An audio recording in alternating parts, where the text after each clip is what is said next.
I couldn't tell which one was which. That's horrible for you to say. That's Just based dark. on height, that's all. That's dark. I like Bryce Young, and I've been rooting for him since he got drafted, and I'm so glad that he saved his career. I like Bryce Young.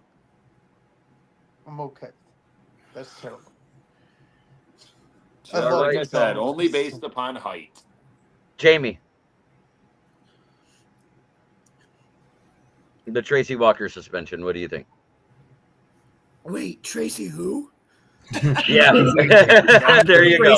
That's Tracy Morgan. The third Tracy that the Lions have had with the last name Walker. The second one with the first name Tracy. No, wait. Tracy Morgan. Dumb. It's Tracy Morgan. Tell him straight. No, it was Brian Bracey Tracy. I guess Jimmy has All nothing. right. Austin and Megan. Well, I mean, there's not really a whole lot to say. I didn't even think he was around anymore. When I saw he was in the topics, I actually had to Google to make sure I had the right one. And I did. It was the one I was thinking of. But I mean, at this point, he might as well just call it a career. He's 30. He's not going to get signed. I mean, he wasn't going to get signed by a team anyway. No. But now the fact that he's out for over 50% of the regular season, he's definitely not going to get signed now, no matter how desperate a team is. So, I mean, he should. What about you, Megan? What do you think of Tracy Walker being suspended for 12 games? Do you feel the same way that Austin? When Austin said that, like, you had to look him up, I was like, who? And then I was like, oh, it is the right person, right? But yeah, with him being suspended, I agree he's not going to get signed because no team is going to want him. When the suspension the countdown for the suspension doesn't even start until after the cuts for the 53-man roster on the 26th. Right. Main event, Mike. I think it's a non-issue. I mean, what a joke. You're suspended for 12 games. You don't even have a job. Like getting laid off before you get hired. On your day off. Next. Tracy Walker, Tracy Morgan. A quick quiz for you Lions fans in the chat here. What was Tracy Walker's rookie number? 21. Nope. Maybe. Damn, Mike was quick. I'll give you a hint. I'll give you a hint. He was drafted as a linebacker. So it was like 40 or 50 something? 54. No, not 54. But it was in the 40s. Okay, since you first said it, it was in the 40s. 48. 40. 41. 43. 48. 44. Drafted as a linebacker, he wasn't big enough. He was number 20. He was a safety. 47 was his number. He was drafted as an outside linebacker. He kept it, too. He kept it for 2 years and then switched after Petrasha was gone. So like the opposite of Rodrigo, because Rodrigo played some safety in college and then became an undersized linebacker. Right. The exact and everybody's hero, Tom Kennedy, but he got a starting job. Yep. Man. The only reason why I know that was just love Rodrigo. Love Rodrigo. Love him. I know you continually bash Rodrigo, Tom. Love this guy. And we will have no Tom Kennedy slander at all. No 5th or 6th round pick that isn't even a real linebacker should be starting for you. He's a beast on special teams. We ripped it down. He's a workhorse. We got a 6th rounder. If we cut Malcolm Rodriguez, you don't think another team would pick him up in a minute? He would not clear waivers. I guarantee he would not clear waivers. He's Hispanic. Jalen Reeves may have been. No, he's Hispanic. He's a Get it right. Linebacker. You're crazy, dude.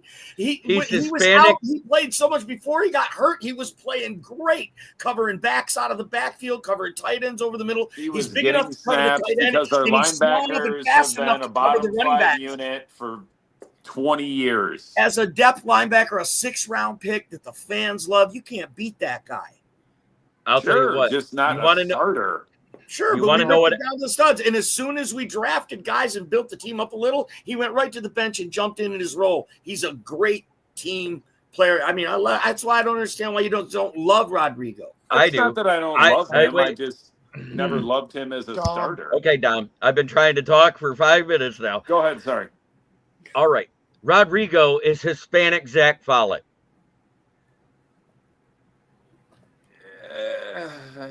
I have to agree more than I disagree. Because Did Rodrigo, he did hits Rodrigo great. write the concussion answers on his arm like Follett did? No, but he handed out as many concussions as Zach Follett did. Oh, so that being said, we're gonna get camp news from each person. I'm gonna start right with Ralph. What are things being said about camp in Pittsburgh? Well, we have a This would be first-round good. pick lineman who is not doing very well right now. His real name is Broderick Jones, but they're calling him Bustrick and Bumrick Jones. That's what they're calling him right now.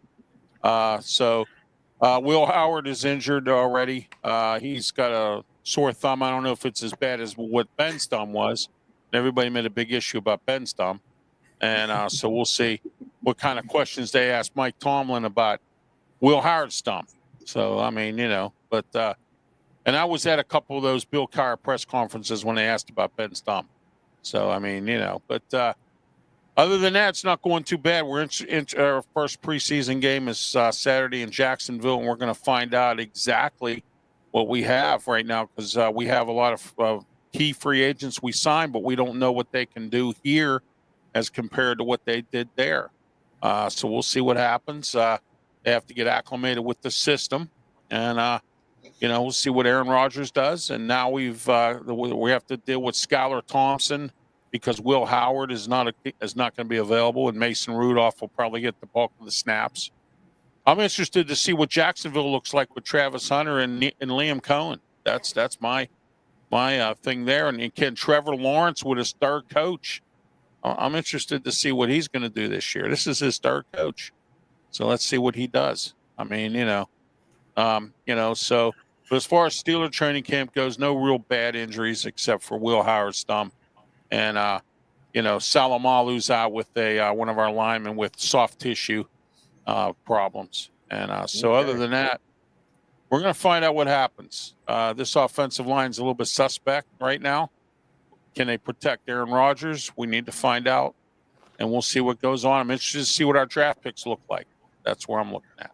So there you go. Right. Mike, I'm going to go to a boxing match with your cat. Absolutely love Pittsburgh going all in to go 10-7 and still lose in the first round. Okay, Yes, boys, absolutely. All right, Jamie I've said Malloy. this many times, and I'll say it one more time. If Fire the Mike Steelers Tomlin? go to the Super Bowl with Mike Tomlin, I will do all my shows naked. Okay? Oh, That's how much. Hey, Because I'm gonna tell the you good right thing now, is, Mike Tomlin's going to retire with that one Super Bowl he won with Bill Cowher's players. Okay, he has 2 more years left on his contract. It'll be 20 years. I think he's done. I hope he walks away. I really do. How long have you wanted him to get fired? Since he hasn't won a playoff game since 2016. Okay. All right. And he got rid of every good assistant he ever had and brought in a bunch of yes men who can't coach their way out of a paper bag. We have Terrell Austin. Ask Smoke and Jeremy B about Terrell Austin. I thought Austin was your guy. He's You our had Brian defensive Flores for a coordinator. minute. Yeah. Ask Jeremy B about him. yeah, we remember Terrell Austin. Yeah. And now we're stuck with him, and he stinks. And we And got you're rid of a welcome. good guy like Brian Flores, Yeah, I know. But Jamie Malloy, let's hear about Bill's camp real quick.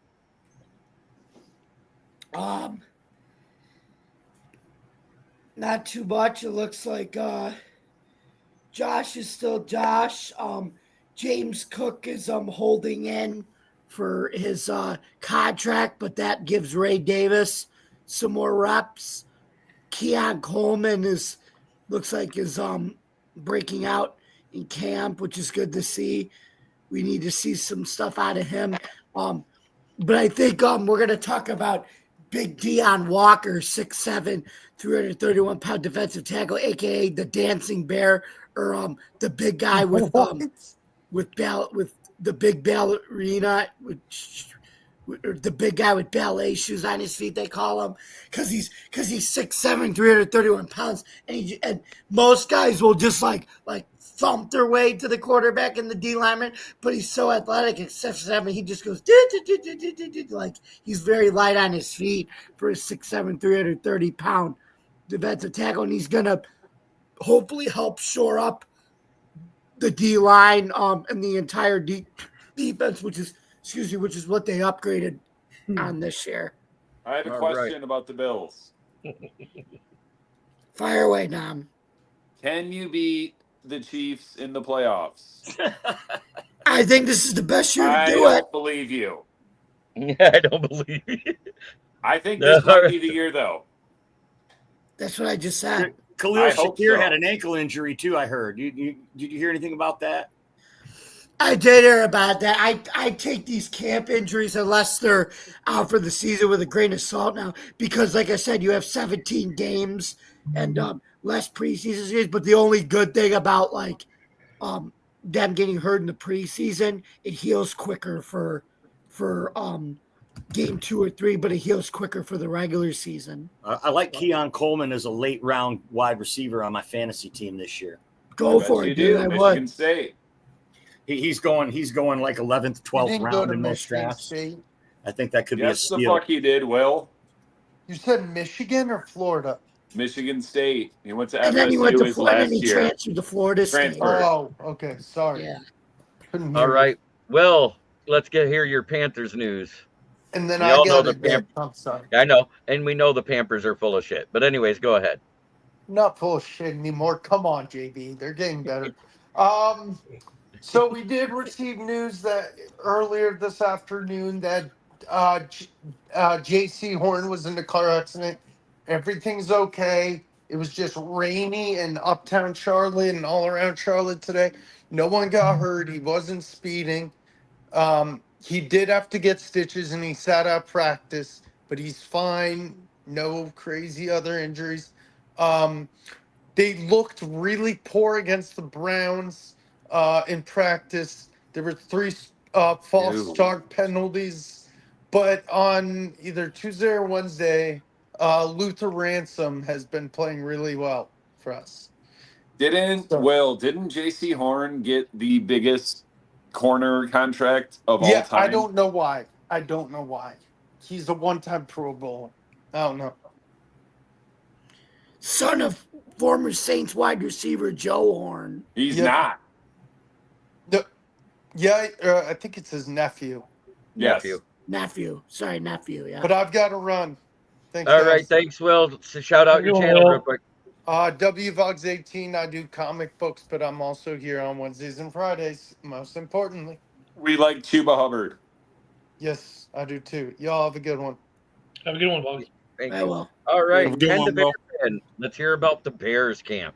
So, really, I'm like, I don't put much in the camp with all the clicky baity stuff and everything else. We got joint practices starting with the Dolphins leading into the game this weekend. And to be fair, I'm more interested in a Dolphins wide receiver this week than I am the Bears, because I have a personal stake and interest in it, because my buddy's son is an undrafted free agent rookie for the Dolphins. So I'm more interested to see how AJ Henning's going to do versus anything else, because I want AJ to make the squad. His dad and I served together in the Army for a bit. But That's Bears, awesome. when it comes to camp and the clickbait articles and these little videos and that we see and the hype videos that teams put out, really, I don't put much faith in it. I have 2 questions, and those 2 questions are going to remain the same from today until week 3. Is the offensive line better? And is Ben Johnson not just a good offense coordinator, but is he also a head coach? Or is he another Mike McDaniels who's going to, and I say McDaniels because I call that man the franchise killer. The answers are maybe, and you hope so. So he Mike killed McDaniels Denver and he killed the Raiders. And I hope Ben Johnson is not that. I hope Ben Johnson, you would think, just on his offensive play calling ability, should make this team better. But now, how is he as an offensive head, or as a head coach? Because like Vic Fangio, probably one of the best defensive coordinators in the history of the NFL, sucked ass as a head coach in Denver. That's 70% of coordinators as head coaches. So those are my two questions coming out of Chicago. And like, yeah, some of the stuff's encouraging how Ben's like holding their feet to the fire, which, was the complaint last year. We want accountability. Well, you're getting it now when he kicks the first offense off the field because he's not happy with something they're doing. That's what separates an offensive coordinator this guy, from a good head I don't think I've ever talked to you or been on a podcast with you before, but I'm going to tell you something, and I feel bad for you, but it's 100% true. The current Chicago Bears are the 2000s Detroit Lions. Well, we've done a few pod shows cast on this very forum together, but you heard me say that? I can't remember if I've heard you say that because the last time I saw you was probably a month or two ago. I can testify that Dom called that one a long time ago. He might have. I mean, like I said, I don't remember. You may have said a way ago. You seem like a cool dude, so I feel bad for you. No, I mean, look, don't feel bad. Like, this is what I've said about the offensive line. Go back and look at the 2000s Lions. If the offensive line is half as bad as it was last year, this offense has the firepower to put points on boards. Okay? If Ben Johnson is a decent head coach, it will be better than the 5-win season we had last year. If everything is like the Adam Ranks of the world and the guys who are drinking the Kool-Aid by the gallon is true, then look out. So, I mean, the personnel, they have the talent. Every team in this division has talent, and a lot of it. It's just these are the questions, and every team in this division, I think there are legitimate questions that they have to answer. And for the Bears, their two questions this year are: did you adequately fix the offensive line, and is Ben Johnson going to be a good head coach? Because everything they've done in the offseason, to me, has been a step in the right direction. You got the offensive-minded head coach. You went and you got a good DC who's proven in this league. You've got a lot of good coaches with him. So on paper, it looks like they did the right thing. Let's see how that happens when the games start to happen for real. You will get a little bit of that. You can get a little taste of that in the preseason with the coordinators and the head coach, a touch, but not much. And then with the personnel, we're not going to see that offensive line till week 1. Right? So those are my two big questions. If those questions are answered in the positive, it's going to be fun. If those questions are answered in the negative, then maybe you're right, Don. 2000 Lions. You know what? The Bears might surprise some people, Ken. We don't know that. I think they will.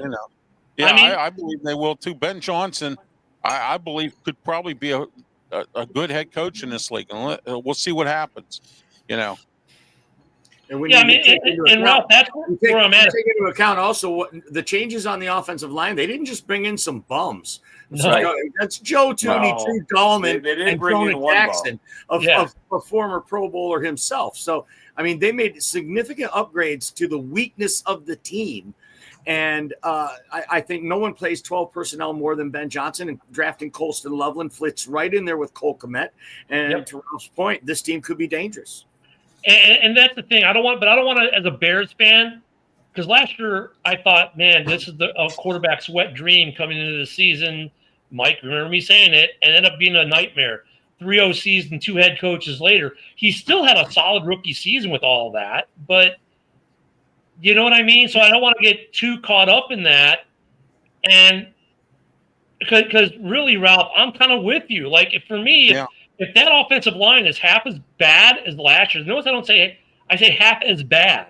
That would put them around 15 to 16 in the league, whereas before they were 30 to 32. And if Ben Johnson's a good head coach with the talent on this roster, they could put up 30 points a game. It could be stupid, But I don't want to get myself believing that now and be let down again.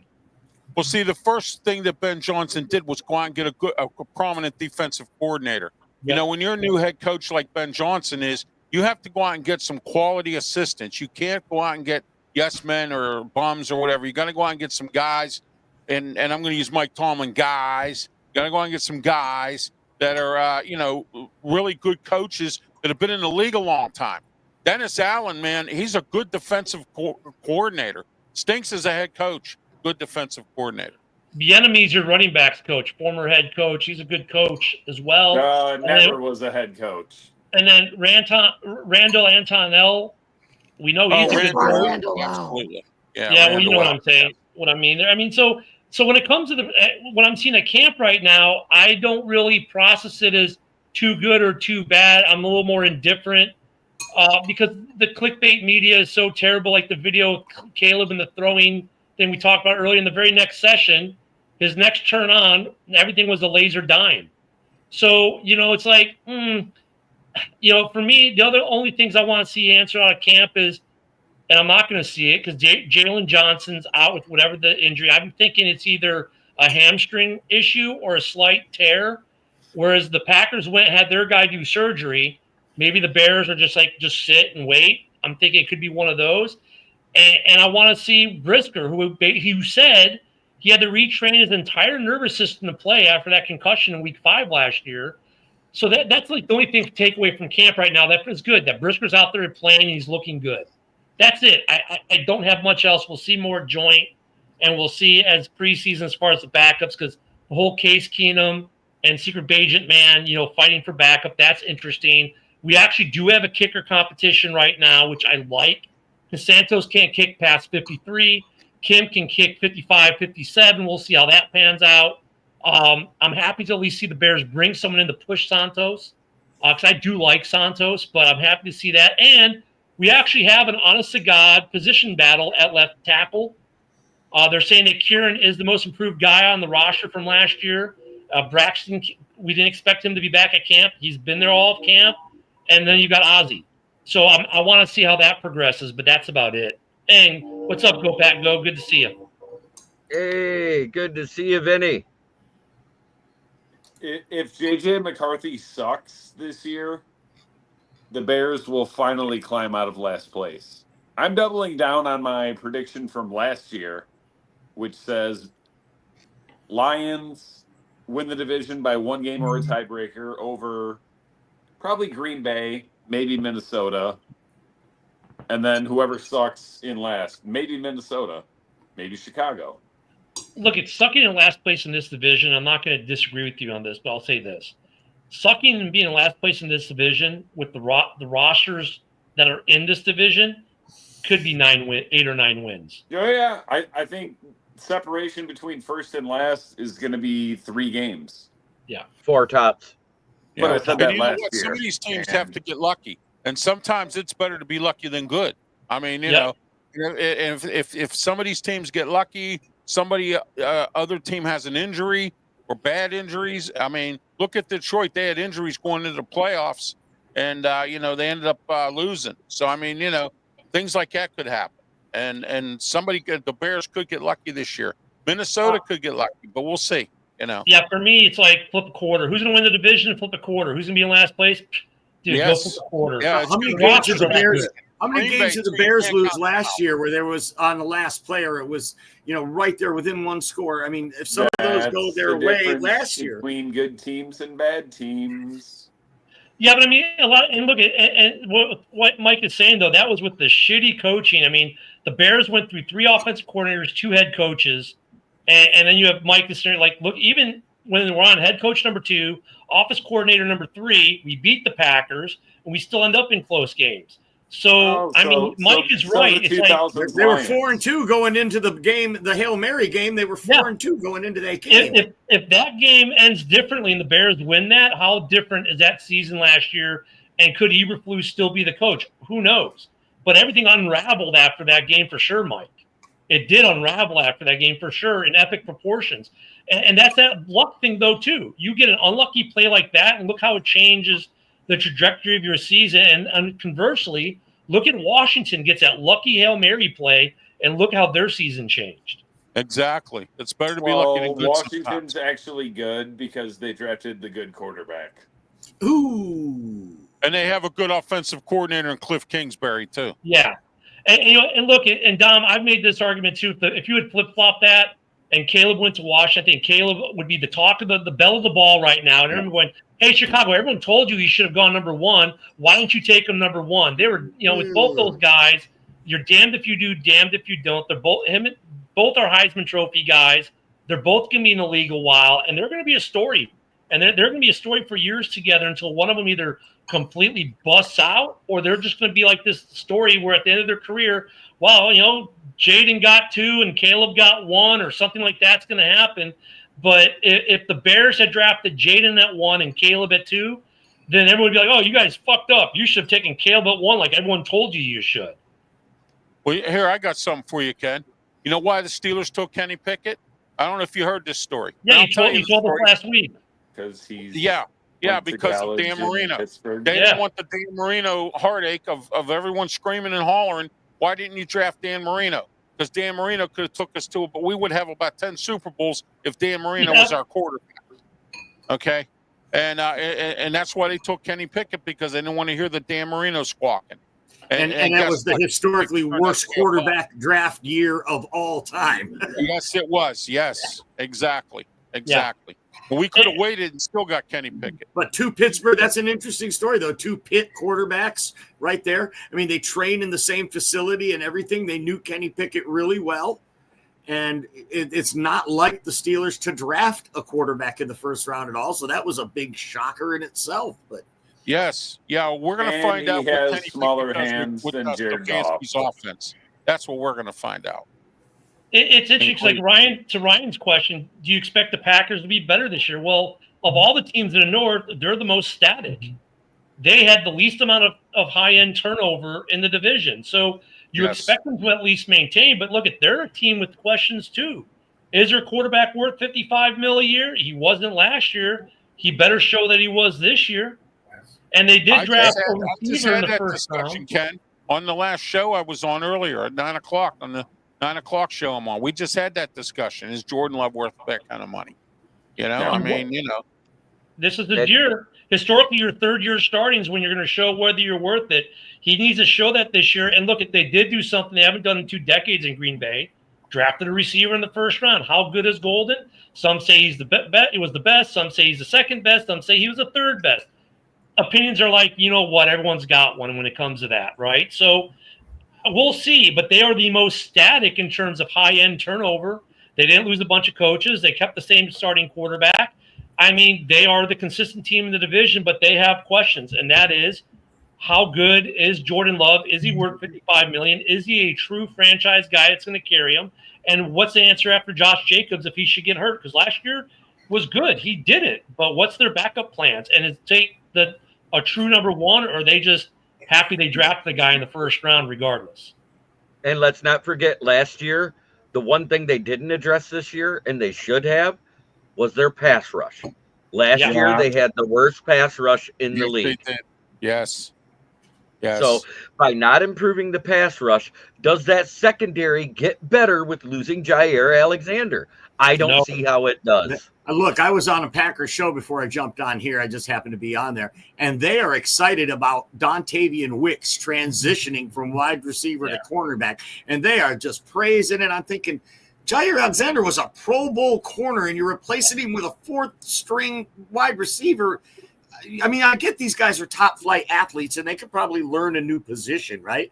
But, look, you're really putting a spin on it if you're excited about this. Well, Mike, these are the same guys, though, who said, well, we don't care that Jair left because he only played in 6 games last year. Yeah, in all 6 games he played last year were the only 6 games that their other savior had an interception. That is their MO. No correlation there, Mike. That is their MO for sure. To praise him and praise him and praise him, and then when they leave, go, he was a bum anyway. They ran Aaron Rodgers and Brett Favre out of town the same way. It's Bo Milton that went to CB, not Dontavian. Oh, was it Bo Milton? I'm sorry, of course. Yeah. But their big free agent signing. But their big free agent signing last year, who is the savior of the Green Bay defense, because he had all these interceptions. The games he got interceptions were games that Jair Alexander played in. In games Jair Alexander didn't play, guess how many interceptions he had? And they are super excited about that 5'11" 4th receiver taken in the draft. Yeah. So, but to answer the question, are the Packers better? By laws, but I will say yes, and only because they were the most consistent. They have the most consistency from last year to this year. So yes, in that department, yeah, they're better. They don't have a new coaching staff. They're not installing a new offense or a new defense or installing a new quarterback. So Second from that year for Jeff Hafley's defense ought to be good. Yeah, so from that standpoint, yes, they are better than last year, but where are they going to fall? I think this is, and I've made this argument, is that they could end up in the basement because they have been mediocrity. Yes, they get to the playoffs every year, but yes, they draft 18 to 24 every year, not getting those high-end blue chips. Whereas all three other teams in the division are getting those better draft picks and are more willing to bring in free agents. I think all three teams in the division will surpass them because of that at some point. And look, as a Packers fan, it's not meant to be a rub. You've had success, but you just haven't found that way to be a successful team that gets better enough to up level. So for them missing a year or two of the playoffs might actually be a good thing for Green Bay. But I think they're in a prime position to be surpassed by all three teams in this division who've added better talent and better coaching across the board. I don't think anyone from the North is a legitimate Super Bowl contender. Well, according to the odds makers in Vegas, the fifth best odds right now is the Lions. Fifth best? Yep. In the NFC best or in the league? In the league. No way. Yes. With who ahead of them? You already know. The Chiefs. Suspects. You already know. The Chiefs, the Eagles, the Bills, and the Ravens. That's who's ahead of them. That's it. The Chargers are sixth. The fucking Chargers. The Chargers. I thought the Rams were sixth. Nope, they're seventh. Yeah. They're seventh on the latest one. And really, don't sleep on Tampa Bay either. And Tampa Bay's eighth. No.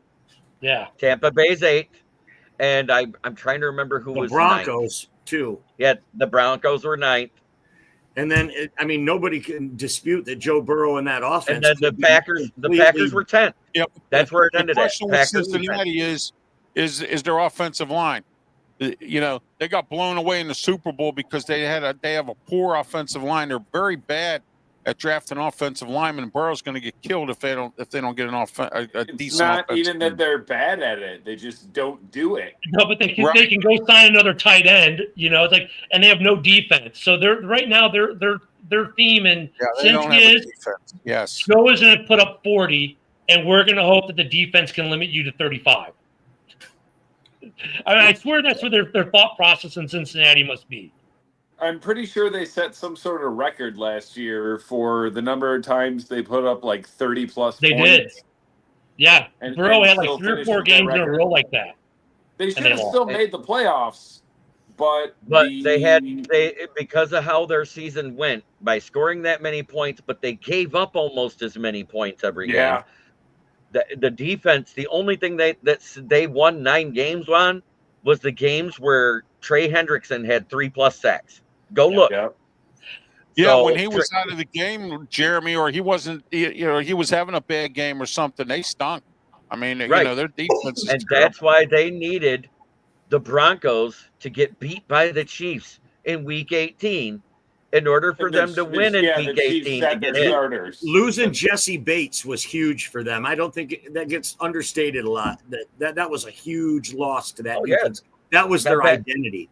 Right. That back half of the defense gave up more yardage than almost every other safety duo in the league last year because they weren't able to tackle.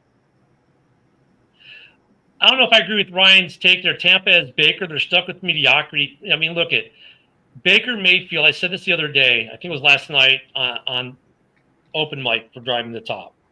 Baker is the guy who's the number 1 pick, goes to Cleveland where they're the laughingstock, and they suck. And he brings them out of obscurity into some type of relevance.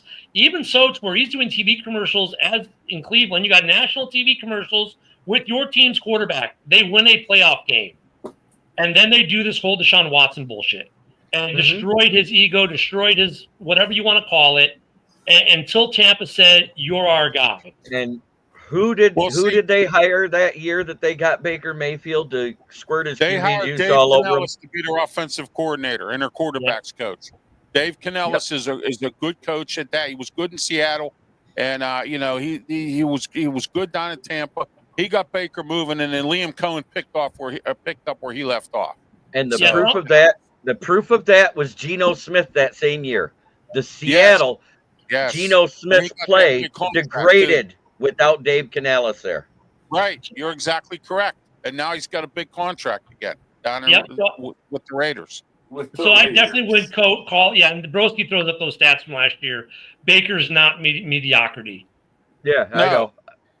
No, And had but he's Cleveland not done what they had the did, luxury we of might. two good coaches, Ken. That's the interesting thing, you know.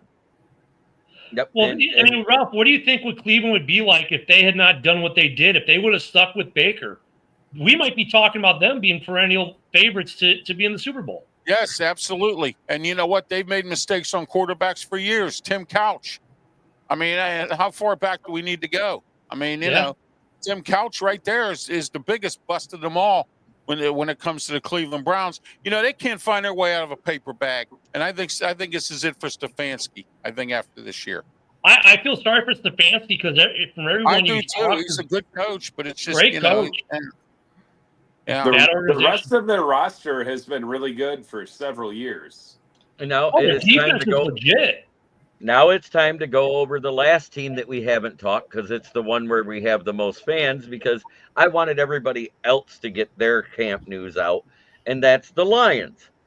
Number one, all three players that were injured, they were minor. Dan Campbell says they'll all be back within a week. The one that is the longest is 10 days, and that's Lovett, the small wide receiver that's been our kick and punt returner.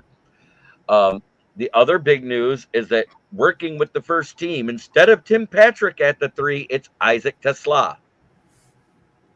I like the dude's name. I like his name too, because I liked what I said when we drafted him when they said it wrong at the draft. You remember that, Ken? They said, and they draft Isaac Tesla, and I said, look, the Fords bought a Tesla. You got a Model X. The all-electric Isaac Tesla. Or the hybrid plug-in or whatever. That's what Chris Berman would say about him. Yep. Hey, JB, go ahead and finish. I'll then ask my question. The other is Kirby Joseph and Amik Robertson finally came back to practice this week. So they're back. Taylor Decker's back at practice this week, and that's going to make our offensive line better going into the season. But Isaac Tesla was given the nickname by Moton Mitch of Vanillatron. I like what the Lions gave him better. They call him Coleslaw. The reason why is because if you leave him open, he sits out and does bad things. I gotta tell you, Jeremy, Dan Campbell's picking up where he left off with coaches. All right, he's got Hank Fraley from he played at Robert Morris in Pittsburgh. He's got Bruce Gradkowski, who was the offensive coordinator for the St. Louis Bras. Okay, or whatever it's called. Battlehawks. Yeah, or whatever. It is better. He also has Mark Brunell as his quarterbacks coach. So I mean, this is a pretty good staff here as far as and Scotty Montgomery is the running back and wide receivers coach now. He coached he was with the Steelers. Yes, he was. Yes. Here's my question, JB. David Shaw. I mean, come on, the former head coach at Stanford. I mean, he really has a staff here. And Johnny Morton, that was actually a part of our staff at the beginning of the 2022 season when we built the playbook with Ben Johnson and Goff, and left to go to Tampa Bay, then left to go to the Broncos with Sean Payton. You got to say Morton's nickname that Broski gave him, Morton Salt Company. My question, though, JB, is after the Hall of Fame game, are there still Detroit fans who think Hendon Hooker should be the starter? Because honestly, I don't even know how the dude still has a job. Because he went 50% and only threw one pick instead of like Kyle Allen that made Tim Boyle, David Blau, and Nate Sutfelt look good in that first half. And then you got the Shea Townsend too, former Steeler, on your staff. So, yeah, I'm interested to see if Dan Campbell can pick it up, with this new staff. Losing two coordinators. Right. And Calvin Shepard was a part of the staff, and he was promoted from within. And he already said we're going to blitz more than we did, because that was the biggest thing all Lions fans bitched about, is the fact we didn't blitz enough. Ever. And Ryan, you're a Browns fan. You can make all the comments about your Brownies you want. Tell us what you agree with or don't agree with what other folks are saying. Some of us do shows consistently about all 32 NFL teams and talk to other podcasters who cover other teams. Last night I was on a show with a podcaster who does the Browns, and some of what I said is actually came from him. So I'm like, you know what? That's a good point. So, and some of us, like Ralph, have been calling football forever, and he has a wealth of knowledge. So, no offense taken. Don't get me wrong, Ryan, but make your comments and let us know what you think we got wrong with the Browns. And trust me, we're more than willing to discuss it. There's nothing wrong. There's a lot wrong with the Browns, and that is that they stink, and they're going to continue to stink because the Browns will be the Browns. Now, I would like to see the Browns start winning when they get their new dome stadium. That's what I would love to see. You know, and I think they will. Yeah. Oh, yeah. Yeah. New dome stadium, pump everybody up, get the team winning. You know, just like next year. You know, the Steelers are hosting the NFL draft. God help everybody there, because public safety is horrible. But anyway, I'm not going to talk about that here. But anyway, you know, they have the draft next year, and you know, so the Steelers are looking to have not only just a good draft, but also to have a good appearance with the city. And then on top of that, maybe even try to, well, I don't hold my breath for them contending for a championship. That's, you know, so. Not if you want your coach gone, you don't. No, not at all. I don't see Stefanski lasting after this year. I think he's gone if they go 5-10 or whatever, you know. So. And it really backs. I think Stefanski's a really good head coach. I think his GM and ownership have done more to sabotage that program. I think it's the GM. I don't think it's ownership. Jim Haslam's a very good owner. I mean, he was the minority owner with the Steelers for a while, and he got out because he couldn't get Tomlin out. The biggest downfall that I saw to the front office of the Browns was the year after we fired Bob Quinn. They waited till just before the draft to hire Bob Quinn as an assistant GM. And I swear to God, I think it's because the GM said, as long as he picks anything other than an offensive lineman, we don't take him. Yeah, I mean, and you know, when you go to Deshaun Watson, the ownership had to bless off on that. And I get that Deshaun Watson and with the Texans was not a terrible quarterback, but neither was Baker at that point. And that's why everyone across the league was just like, what the heck are you guys doing there? And look, we see it now that Baker's having more success again with Tampa, and he does Baker things that are in the positive.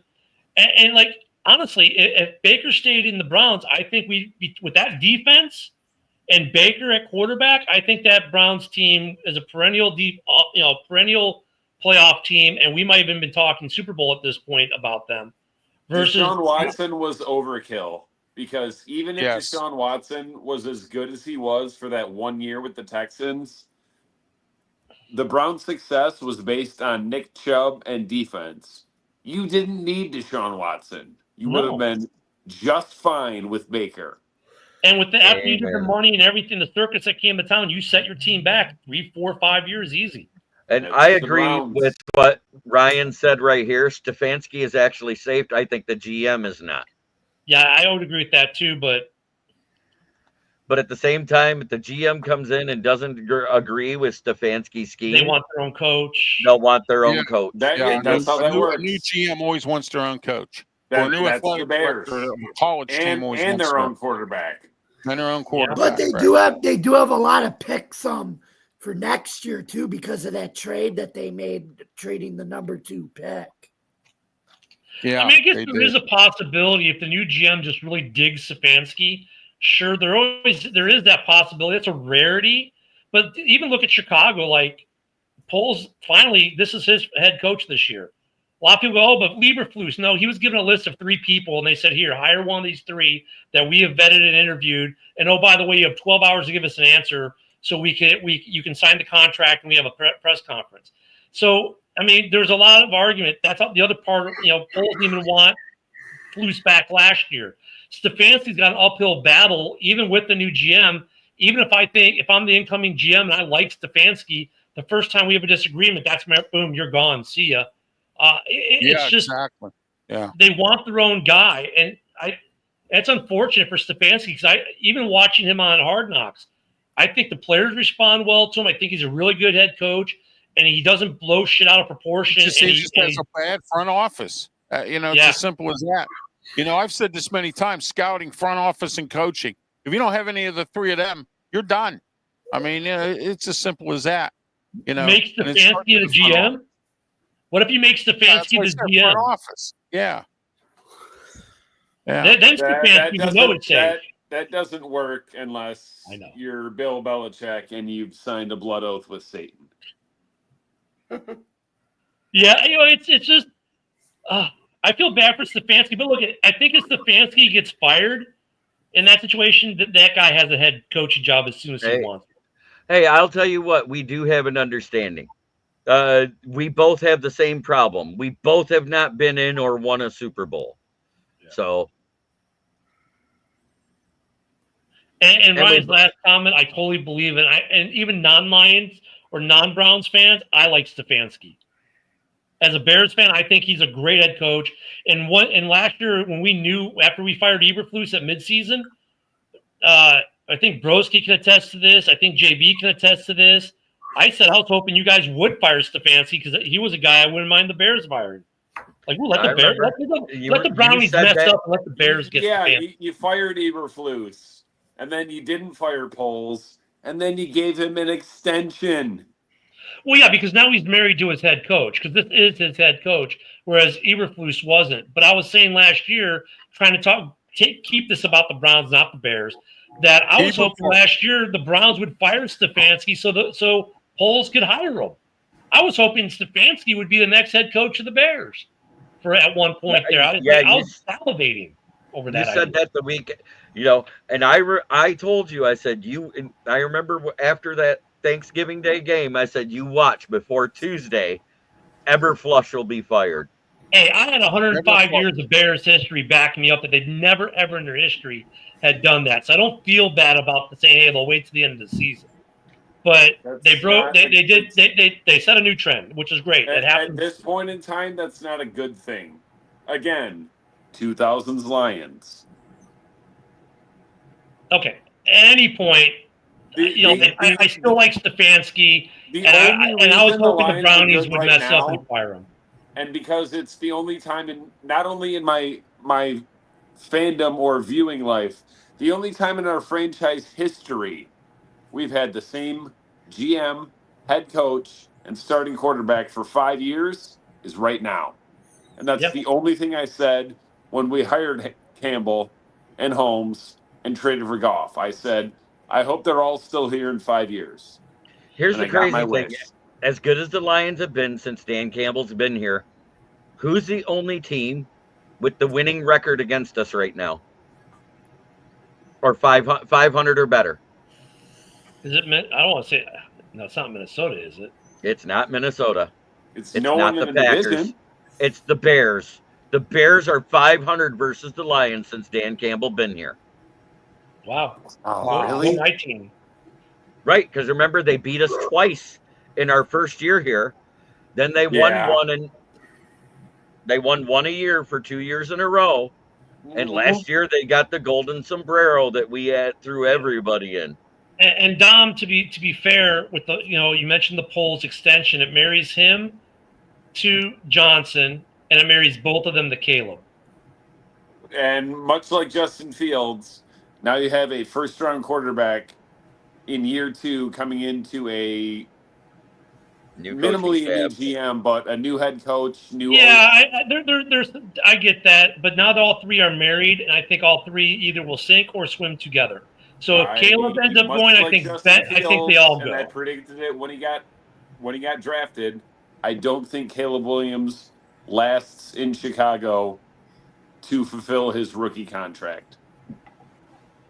Based off what I saw last year, I'll disagree with you. I hope for your sake you're right, but I don't see it. So, and he's got a new coach. I mean, he's got an offensive-minded coach. So maybe this time it might work. I mean, I I said on paper with the coaching staff that they got, Right. which should accidentally be better than last year. If they get less than 7 wins, Bears fans should revolt. Yep. No, I agree. I mean, look at I don't expect this to come out the gate blazing. I expect an adjustment period, but by the time they come out of the bye week, that should be a solid, good, really good football team, reminiscent at worst of the Lions team that when you first started to get that success, that a team that second half of the season that no one to play, that should be the Bears this year at I minimum. thought Chicago was going to win 7 or 8 games last year, especially after they started 4-2. Coaching, man, that and look, if you look at Washington, look at Chicago, which not just because of the Hail Mary play, but if you look at the offensive lines in particular, some people don't like PFF grades. I know Broski hates them, but talent level on the line, basically the same amount of talent on offensive linemen. But the coaching in Washington was far superior, and they got so much more out of that. So much more out of their lines. You can't go through, have 3 OCs and 2 head coaches and expect to be a good team. You just can't. And the fact that Caleb still ends up 5th all time on the Bears passing yard. 4,000-yard passer. Well, that's what I'm saying. And Caleb throws 3,500 yards last year, which is 5th all time in Chicago. Swift still runs for 950 behind the worst offensive line in the league. I mean, you still get some good, decent individual performance like that makes you go, like I said earlier, if they fix that, look out. This team could be something. If they fix that, that's the question. Did they fix that? And that's when we have to see. Right. Hey, you know what, Ken? You guys got a good staff here, too. You guys have at running backs coach Eric Bieniemy. I mean, my gosh. I mean, he's been around. And then you have Ken Norton's kid in here, too, I believe. Yeah. And you got Allen. You got, Bill Johnson, too. Yeah. They did good. They put good coaches around them. So that's what I'm saying on paper, but I don't want to buy into the Kool-Aid. Because last year we got a little burned because it did look, the roster looked great. And then they had injuries right before the season. The offensive line we thought we were going to have, we never did have. And it was a nightmare. And so I don't want to get too much into that Kool-Aid. I'm going to be a little more pessimistic coming into this year, and I'm going to have more of a wait and see. But I think that when it comes to this division this year, split the quarter. Who's going to win it? Who's going to lose it? And when it comes to the Bears, it's those. Every team has questions. If the Bears can answer theirs, 8 to 10 wins is definitely feasible. And the basement in this division could be 8 wins or 9 wins, easily. Yep, and Al Harris is a coach too. Yeah. Yes, Matthew Stafford, Matt Hasselbeck's favorite quarterback, wide receiver, Al Harris. We want the ball and we're gonna score. Interception. So I'm looking forward to this, and going back to the Browns. I know that's where we started this. Stefanski, man, you know what? I would hope.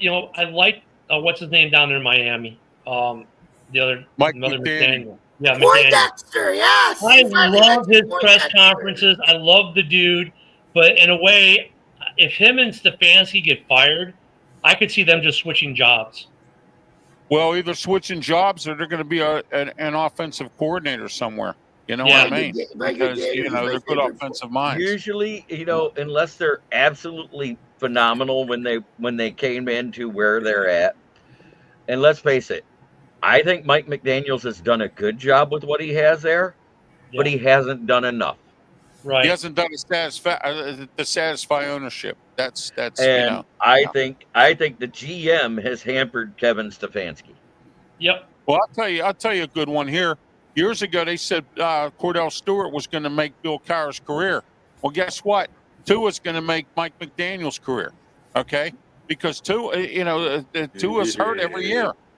He may be hurt every year, but hits my wagon too. Here's the thing I got to say about Tua, and you can't knock it. He has been either number 1 to number 5 every year in completion percentage, regardless of the amount of games played. But you know what the problem is, JB? When the game is on the line, you can always count on an interception by him. Not only that, if it's a cold weather game, anything less than 40 degrees, they're losing. He's an interceptor small. Verdi. He's small and he's not great at anything, and he's one more bad hit away from speaking applesauce. Yes, he is. He's left-handed Dak. He's not great at anything. And don't tell me about completion percentage, because you know what?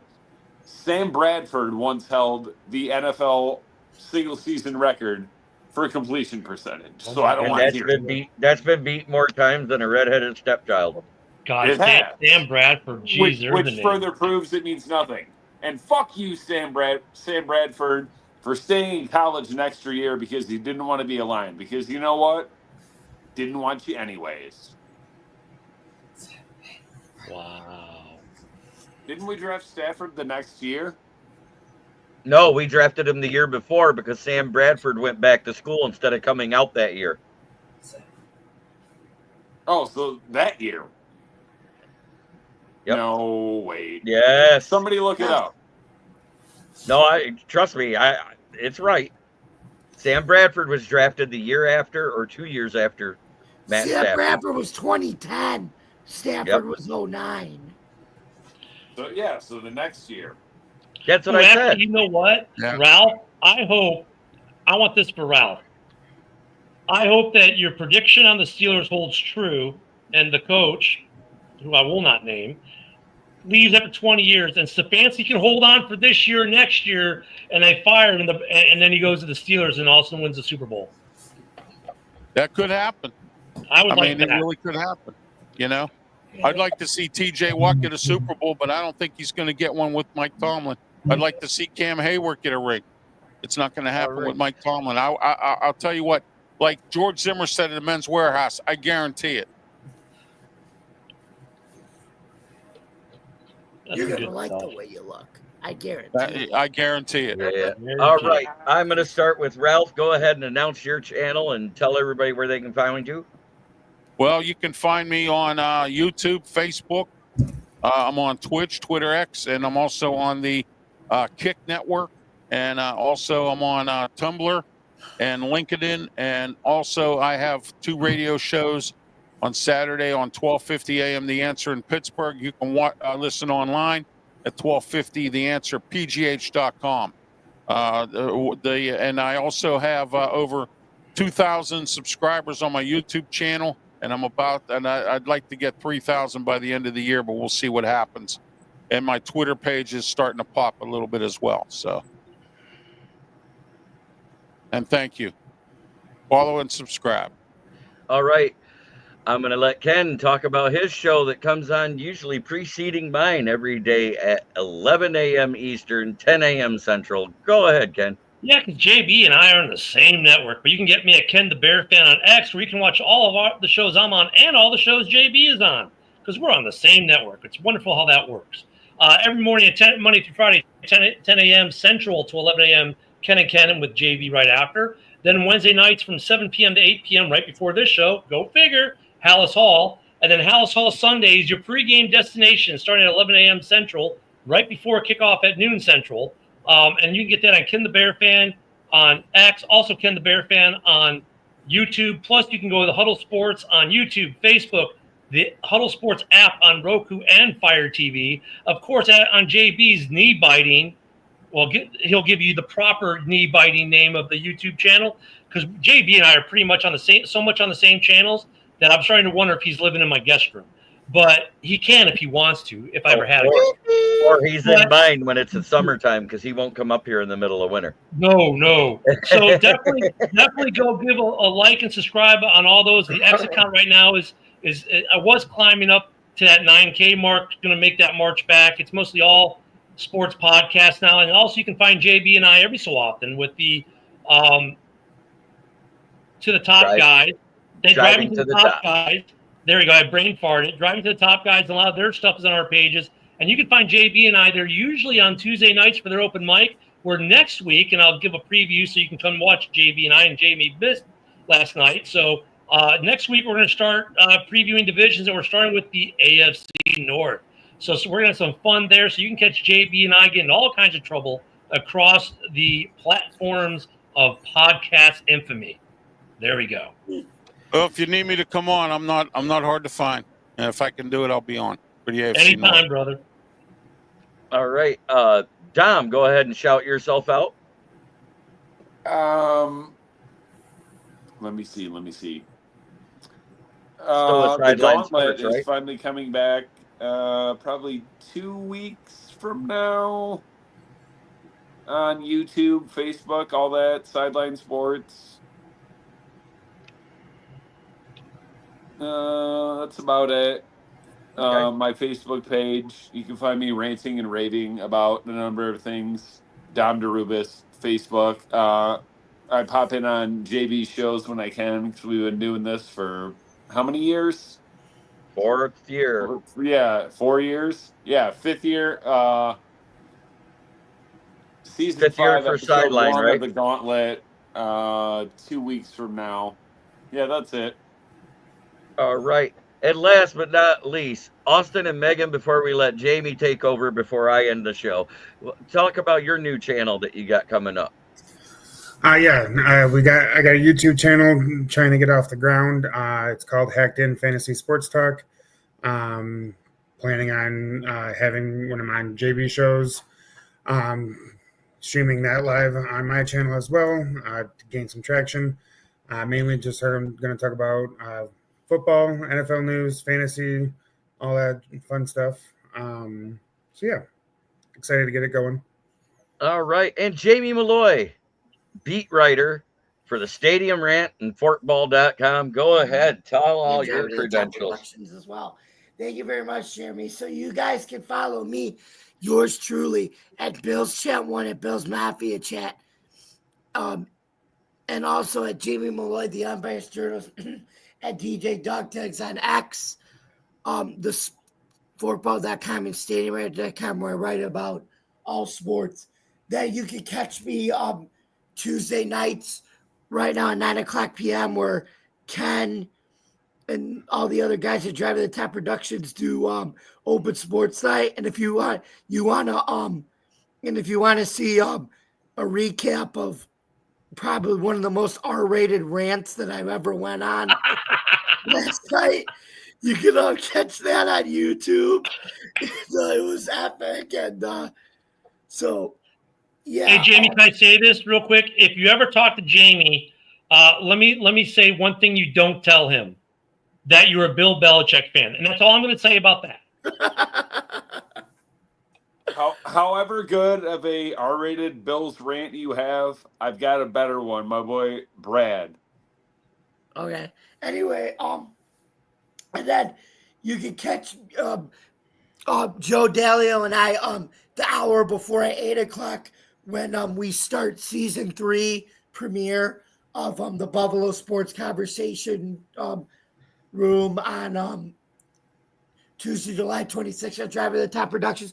And then you can follow me here as a guest, regular guest now on Huddle Sports Network on the NFL Roundtable Talks 11 or Wednesday night, 9:00 p.m. And then starting on Thursdays next year, we'll be doing season 3 of the UFL with Jeremy, Adam, Marcus, and some of the guys back at Drive to the Top Productions. So thank you guys very much for listening tonight. Don't forget to subscribe to our YouTube channel, like, comment, ring the bell for notifications. You can catch all of our episodes on Drive to the Top Productions. You can catch all of our episodes on Roku TV, Apple Fire Stick TV, YouTube, Facebook, wherever you get your podcasts. You can take your pick there. And I'm JB Malloy. Thank you very much for listening. And this has been another episode of NFL Roundtable Talks here on Huddle Sports Network. See you next Wednesday, folks. Good night. All right. And you can always find me on the Huddle Sports Network, the Huddle Sports app. You can also find me on Ken the Bear Fan. You can find me on Rob Haspel's Twitter as well. You can also find me on my channel on the Facebook page and on YouTube, which is Kneecap Biting with the Motor City Lions, where we talk, 9-10 times a week on my channel. And starting on week 1 on Saturdays, Austin Hacker and I are going to have our own fantasy football show. Yeah. So tune into that. We're going to be going over the top 5 ADP at each skilled position every week as it finishes throughout the whole season. And Megan's going to beat them both in the season. I'm calling it right now. She might in the one league. She hasn't yet in the other. I'm just saying, Megan's going to win. That's the way. Look, it always works that way. Husband and wife are in a fantasy league. The wife always wins. I'm just saying. I know I'm going against him in the other league too, so I'm like, do the wives always win? Because I don't know because who won I've been in last year. fantasy leagues with women 10 times, and 11 times the girl never won, unless her boyfriend or husband was in the league. Hey, well, there you go. Hey, you ready for this one? Hey, Austin, remember this saying: "Happy wife, happy life." And the reason those guys and the reason why in those other leagues, why the boyfriend or the husband always lost, because they got the memo. Got it. Well, I didn't get the memo. No, you did not. Because I won. I'll get the memo. I won it the one year with Kyle Orton and Brandon Lloyd. Oh, there you go. And I was in jail for 2 months. But as always, try every day to be a better person than you were the day before. That's the only way to make the world a better place. It starts right here. Much love to everybody who came in and was a guest and everybody in the chat. We got 65 people watching after an hour, which is amazing. The only show that we've done on this show that's had more viewers was the AFC North and NFC North review when we had a full house and we were at 180 viewers 2 hours in. And that's amazing. That was live, people. So thank you again, and tune in next week when we do this. And if you're a Lions fan, tune in Friday night, 9 p.m. as we do the Lions Fan Cave chat, where you'll see almost all Lions fans and the occasional guys from Huddle Up Sports that pop in that want to get beat up with this trash talking. And remember, have a great night. Spay and neuter your pets. Yeah, or as Tom said, as Tom once said on accident for the very first time on my show, he said, "Stay nude to your pets," and that was the best line ever. Have a great night, everybody.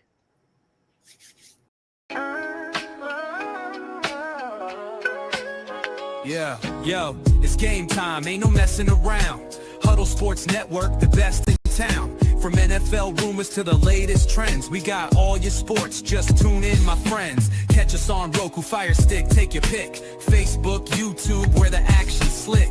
Daily shows that drop like a bomb. From 10 to 11, it's Ken and Ken. Stay calm. Huddle up, catch the vibe, feel the rush. Get your news, get your fills in the clutch. Over 27 podcasts, we breaking it down. Join the team, Huddle Sports, wear the crown. Live every weekday, it's how we roll. Lions Talk with Jeremy B, we taking a stroll. From 11 to 12, don't miss a beat. We break down the game, make the info sweet. The Daily Huddle Podcast, noon to 1. CST Zone, we're just having fun. Toss your doubts, we bring the facts. Tune into the Huddle.